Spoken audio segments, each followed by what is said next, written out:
au même sujet, eh bien, need to drop arm join DDR, PM reassures via is olive branch to amber fighter. Comment comprendre ce titre? Well, thank you once more. I say the title is also talking about the call or the general amnesty by His Excellency the President of the Republic of Cameroon, Paul Biya, calling on those that are holding weapons in the northwest and southwest region to drop their arms and join the DDR Center, which is something that was one of the resolutions of the major national dialogue. Yes. Well, permit me to say, first of all, start here by congratulating as usual the President of the Republic for the initiative, first of all, for initiating the dialogue in the first place.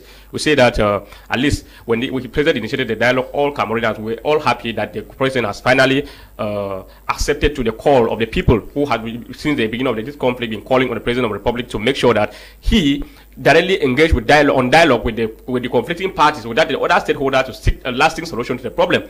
Even before, you know, that before we know the result of something like a dialogue is always sometimes a belief or none to an extent before the dialogue day. So the reason why is simply because when you are going in for a dialogue, just the preliminary stage of the dialogue is already the dialogue itself. First of all, from the preliminary stage, we notice very clear that the President of the Republic, the Prime Minister, was the one making the consultative talk to bring the stakeholders together. Did it in the wrong way. I continue to insist that the real stakeholders, those who are directly having conflict, or those are directly in conflict with the state of Cameroon, were neglected. They were not invited or at the table. Obviously, the reason why even before the dialogue took place, we believe that the dialogue was not going to chip in the result that was expected by Cameroonians. So that was, as I was saying, which I still say, dialogue is a continuous process. It is true that the dialogue happened in the late 2019, and I believe that normally the dialogue was supposed to continue, even though after some time now the government have been silenced.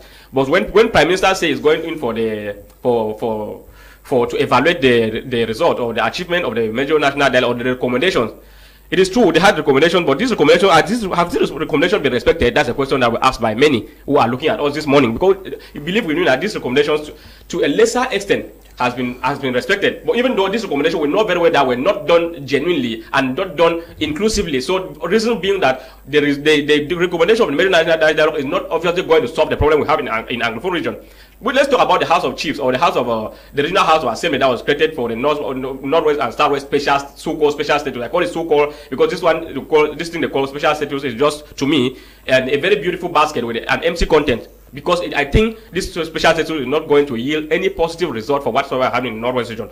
When I see people sit in their comfort zone and begin to say that normalcy has returned to the Northwest and Southwest zone as a result of this thing, let me finish what I'm saying, please. As a result of the resolution of the major national dialogue, this is not true. As we are speaking this morning in Mondemba, a soldier has been killed, another one wounded. Just about a week ago, we know what happened in Ekok. 3 soldiers were all killed. They were all killed at Ekok.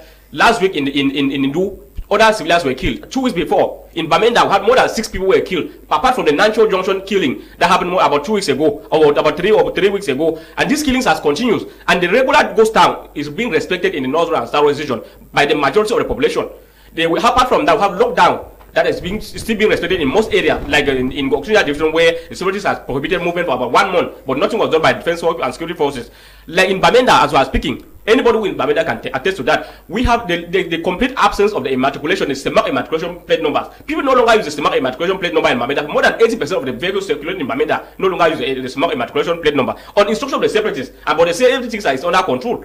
So it's very unfortunate that the separatists are still all over the places. I've gone just about more than a month ago. I've gone around about almost the 7th division of Northwest region, and I've seen the reality on my eyes. The separatists are still all over, and places are still deserted. It is true that things have gradually been coming to normal, and like school.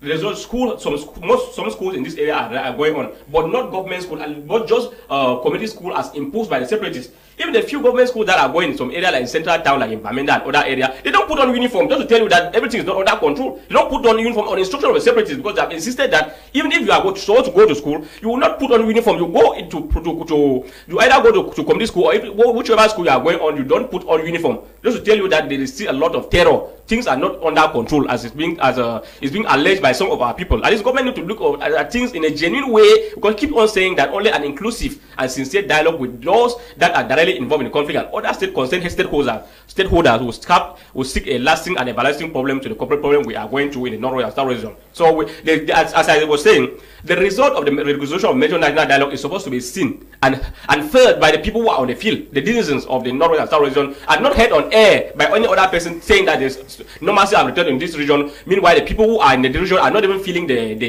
normalcy in the region. Madame Bayema, vous avez suivi M. Amadou Tanté. Alors, il décrit la situation qui devient de plus en plus compliquée dans le nozo des tueries continues à nos jours. Alors, comment est-il pensable de promouvoir une relance économique pour le développement local dans un tel